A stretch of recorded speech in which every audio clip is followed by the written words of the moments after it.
Alright, time to make my case. I know I stand here at this table all day, but I swear I'm super useful. I do things like ordering people around and telling them to do things, and then watching them do the things to make sure that they get done. From a safe distance, of course. I also occasionally give sagely advice and question the position of machinery.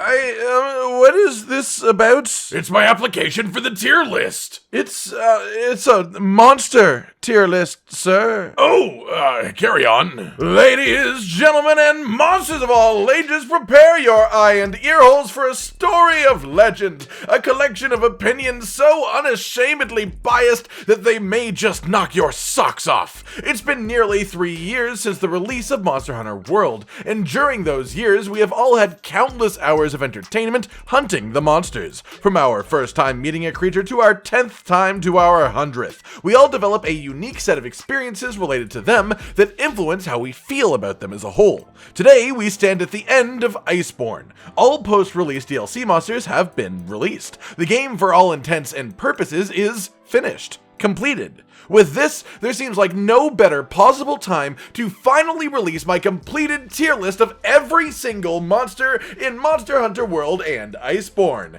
Now, with this being the case, I am not judging them only as creatures individually, but also judging them in relation to the context of Monster Hunter World, how they affected my experience within the game as a whole, and in some cases their involvement in the story genuinely affecting my opinions on their personality. To reflect this, we'll go from the bottom tier to the top tier for base Monster Hunter World, then repeat the process for Iceborne monsters to stick to the timeline feel of the game. Without further ado, let's begin with the F tier, which stands for Fish. Giratodus brings in the start of this list. He's a big, muddy, featureless blob with a particularly non-memorable fight. Also, F stands for Fish, which he is. Levisioth is just a Giratodus that someone stuck in the oven. Also, he's not Ignactor. Also, F stands for Fish. Beatotus, I'm doing early to put with his friends because he is a fish and it feels rude to separate them from the other fish, but he looks and acts more like a shark, which starts with an S, so I'll meet in the middle and put him under tier B, which now stands for Beatotus. On a more serious note, I consider him by far the best of the Piscean wyverns in the series, and that just unfortunately isn't saying a whole lot. Suck it, fish! Then moving on up to D tier for why do I have to look at your face when I play this game? We start off with Azure Rathalos. He's Rathalos, but he flies more and shoots more fireballs. I don't like it. Also, I once tried to solo the Challenge Arena Azure Rathalos and fainted 9 times, which I'm still extremely bitter about. Great Juros. He's a snake-based wyvern, but for some reason isn't a snake wyvern. Najarala for life! Kushala Daora has a concept that is, but his fight is Then we have Leshen, who was an interesting idea with interesting execution that just, to me, didn't feel a whole lot like a Monster Hunter fight. Followed up by Uragon, and Uragon, you know exactly what you did. I just don't like you. The memes around you are funny, but I don't like your fight, and I don't find you visually pleasing. You're tacky and I hate you. Next up, we have Zora Magdaros. Big surprise. Well, literally big, not so much of a surprise. The concept of a giant walking volcanic turtle is extremely cool. The fight itself was just dull as an unsharpened hammer, especially now that I've gone back to do older siege fights such as Jen Moran. This one just feels really sad in comparison. Moving on up a tier then to tier C, which stands for conventional. This is where monsters went that I don't necessarily dislike, but also don't have a particular fondness for either. Starting off with good old Diablos. He's fast, he's angry, and he has a perfectly functional Monster Hunter fight. Then we have Black Diablos, who is just Diablos, but faster, angrier, and a little bit hornier. Kirin. I don't hate Kirin quite as much as some people do, but I also don't quite like Kirin as much as some people do. After which is Kulve-Taroth. I love the map around her and the idea of her as a creature, but her original fight was sort of dull, and the whole relic weapon system based around her took 5 years off of my lifespan as a whole. Rathalos is one that I found to be pretty decent in the new world, a relatively fun fight, but he's sort of just a standard fantasy fire dragon in a game that was oversaturated heavily by fire monsters. Rathian is Rathian. I'm not blown away in any sense, she's just a totally functional monster. And then Pink Rathian is just a regular regular Rathian that someone spray painted pink. After which is Teostra, who unfortunately suffered from being the king of the fire element in a game chock full of fire monsters. By this point, I was just completely unimpressed by fire, and so my thoughts on him have always just been sort of as a result. And rounding out the tier, we have Chitsuyaku. I like his personality quite a bit, and he's pretty cute, but his fight is basically not even a fight. I just feel mean for killing him. Moving up onto tier B, which we said earlier stands for Beatotus, we have Baroth. I quite like Baroth as a creature. He's big, chunky, based off of a steam train, and he has fun rolling around in the mud all day. I like him enough that he could be even higher on this list if I hadn't seen how he used to look in the older games. I much preferred his old vibrant orange coloring, and I miss it. Then we have Behemoth, who I'm sure some people will disagree with me on, but I think he deserves to be this high purely out of respect. This fight was extremely well made. And while it didn't quite feel like a Monster Hunter fight, it felt believably like a direction that Monster Hunter could go in the future if they chose to. It was great, and it fit into the gameplay far more than Leshen did, so he gets to go in B for me. Also, B stands for Behemoth now, so yeah. After which is Dodo Gama. I absolutely love his concept, and I think he is totally adorable, but his fight is just sort of meh, and that holds him back from true greatness for me. Then we have Legiana, who is a really nice addition in base world and a severe change of pace from all the fire monsters that we've had. I really enjoyed having this one around. Up next is Great Jagras. I think his personality is really top tier for a starter monster, and he does a great job of showing you the ropes. In fact, literally being the first large monster fought by millions of new hunters coming to the new world for the first time. Palumu is a fun, floaty, soft balloon who tries to squish you with his own body weight even though he is soft and full of air, like an angry child in a fat suit throwing a temper tantrum. Rodobon is just the cooler Uragon. His concept is way better, and he fits his habitat perfectly, not to mention his cool sideways spinning moves. And then Valhazak, who I find really cool conceptually and who fits in his map perfectly. In fact, even his fight was really fun the first few times. However, the majority of my memories of this monster will always be equipping full miasma resistance and treating him like a piñata that dropped decorations, beating him up mercilessly and repeatedly in the endgame of base world. Moving on up to tier A for achoo! Bless me. Anjanath. This guy is a fantastic take on the classic Tyrannosaurus Rex, but with a good bit of vulture aspects too. His fight is fun, and he provides the first legitimate wall of the game to most new players in Monster Hunter World, and also A is for Anjanath.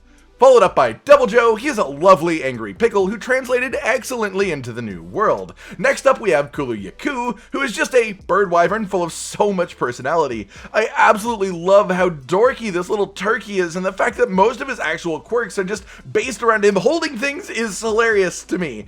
Then we have Lunastra, who I actually like more than a lot of people did, especially the detail and creativity of her moveset, making most of the attacks actually resemble crescent moon shapes, and reworking her completely to be a genuinely different fight from Teostra, who is just far more basic than her in my opinion.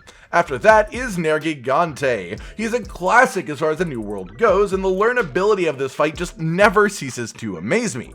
Then Odogaron, the muscle puppy himself. I really like this creature. He's pretty much the fastest thing that you fight in base world, with the added agility of using walls to his advantage and some extra neat little bonus details like the superheated veins that he gets or the Dalamadur rock behind his next.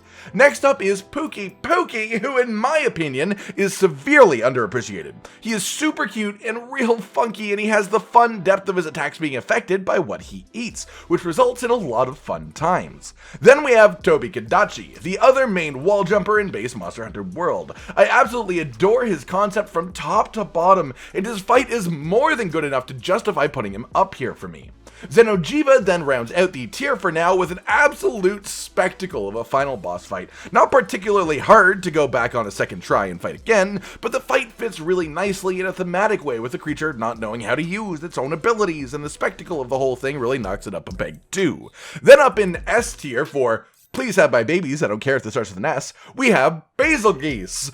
Time has been really kind to this monster for me. I've always really liked Basilgeuse, had a strong appreciation for him and what he did, but it wasn't until Iceborne, when he stopped being an invader, that I realized just how much I liked having him as an invader. The constant threat of that powerful musical chorus summoning his arrival, literally diving face first into the fight, was just so great. If I had to pick one individual creature to define my overall experience with base Monster Hunter World, it would be Basilgeuse, always in the background of everything, but with such a great theme song, such an adorable design like a pine cone, and such a fantastic fight that I was never truly unhappy to see him, even if I did reach for the dunk bods. That's it for base Monster Hunter World monsters, so let's round back to the beginning, the bottom tiers, to head up to Iceborne. Skipping F tier entirely, as we've already covered all of the fish of the expansion, let's begin in the D tier with Shrieking Legiana.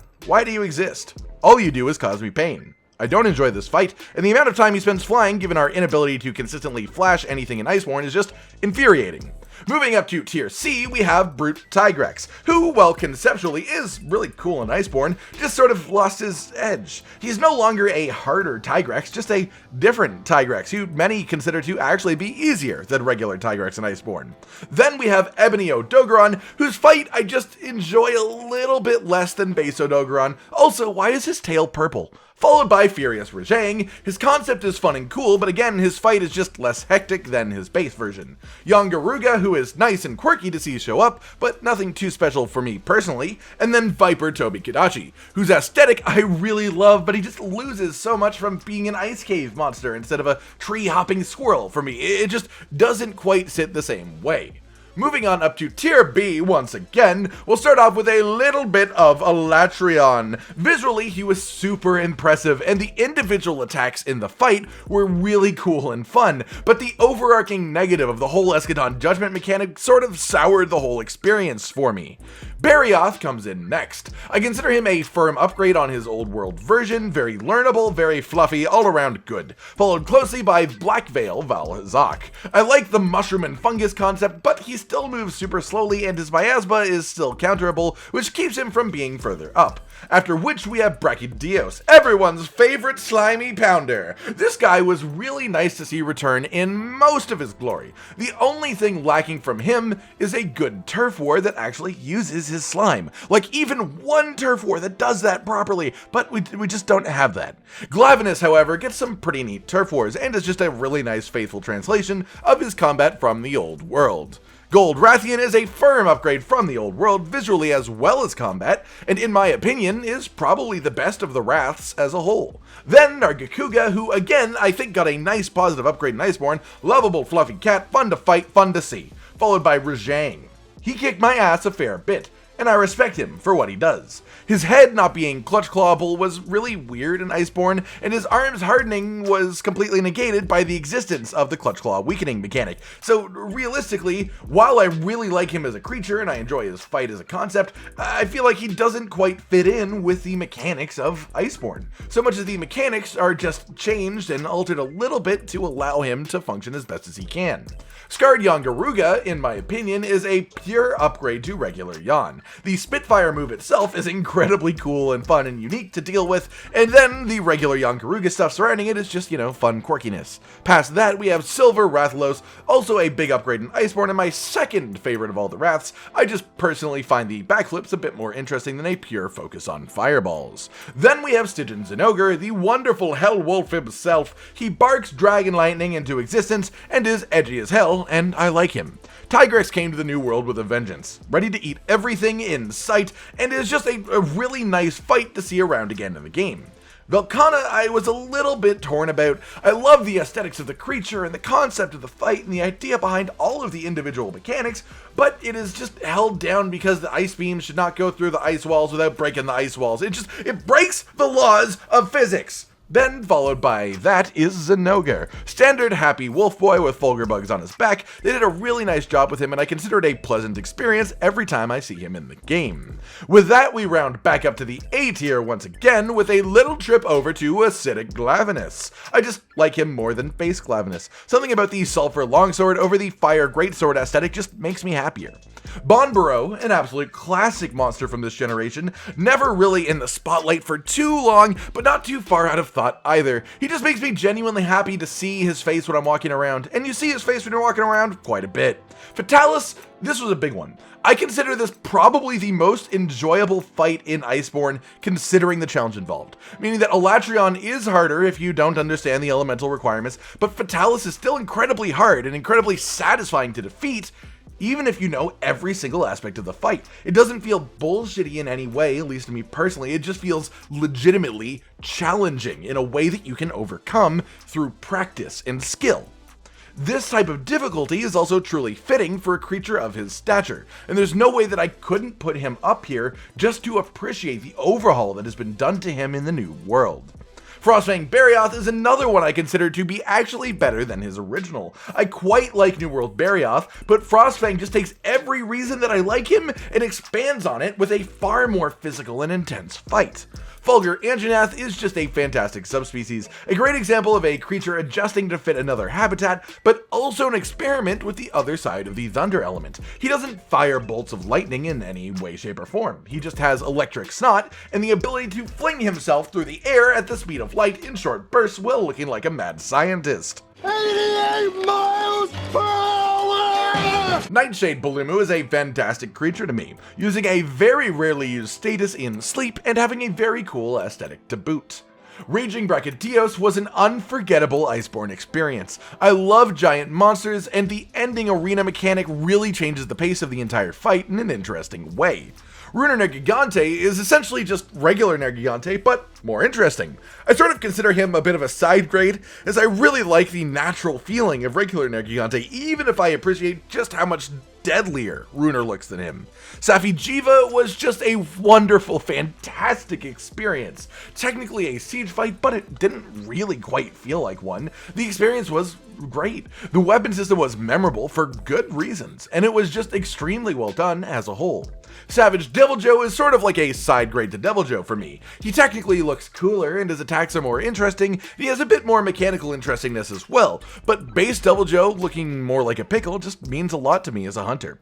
Then rounding out the tier we have Seething Basilgeuse, and this one will definitely confuse some people. How could I have Basil in S tier and Seething Basil in A tier when Seething is just Basil but better? Well, aesthetically and mechanically speaking, you're correct. He is an upgrade on base Basil, but there is just no comparison in the experiences that I've had with him. The only thing holding Seething Basilgeuse back realistically is the fact that he's no longer an invader. He only exists on the Elder's Recess, and he doesn't show up on random quests. I have some really positive memories of Seething Basilgeuse because he's a wonderfully designed creature, but it's just not the same as my hundreds upon hundreds of "look out, it's Basilgeuse" moments from base world. The creature itself may be technically better, but it was the nomadic nature of base Basilgeuse that made him what it was for me in the first place, that created these experiences and these memories in my head. Then, finally up into S tier for the Iceborne monsters, we have Coral Pookie. Just a masterclass in subspecies design, colorful and beautiful and incredibly fitting for the Coral Highlands map, with an incredibly improved moveset from the base monster, including some particularly unique moves in the series as a whole, such as the aerial whirlwind hose attack and the double beam split in the middle attack. He's just super quirky and fun, and I could not imagine Iceborne without him. Namielle, what a creature. I know some people don't like her fight a whole lot, but I'm not one of them. I find it mesmerizing in every single aspect, and I enjoy it the whole way through. On top of that, she is one of the most hauntingly beautiful things I've just ever seen, and the way that she fits in as the Queen of the Coral Highlands is really pleasing to me as well. And then finally we have Shara Ishvalda. Yup, S tier monster for me. This creature was an absolute party the first time around. You drop into the arena, see a giant rock golem creature the likes of which Monster Hunter never has seen before. You break through that shell to reveal a ridiculously creepy but aesthetically gorgeous tree demon type creature that fires beams of vibration at you in increasingly unexpected and powerful ways, and even though I didn't find this creature much of a struggle to kill again on repeat hunts, just the general idea of it and my first experience have stuck with me so hard that it would just feel wrong to not have him up here. So there you have it, everyone. My own personal tier list of every single monster in Monster Hunter World and its Iceborne expansion. I won't lie, this took me a bit of time, so I hope you enjoyed it. And hey, if you think my placement of any of these monsters is incorrect, feel free to tell me why in the comments. Like if you liked the video, subscribe and hit the notification bell for more, and most importantly, ladies and gentlemen, until next time, stay sweet. This is the brand new outro to tell you all the things that you do that we love. So let's start with something simple and say, oh, we love your eyes. When they're watching us play video games, when we make a bunch of jokes that are kinda lame, or when they gaze upon our failures as we try to kill the monsters or important news about the kingdom Animalia. Rage, Continent, Hollow, we're all here talking about the things you want to hear. So if you want to be the first to hear, like and subscribe and the bell and we'll cheer. Some of you are patrons even though we are all the noobs and you're the pros. There's nothing we can do to thank you. No, really, there's nothing we could possibly do. Goodbye.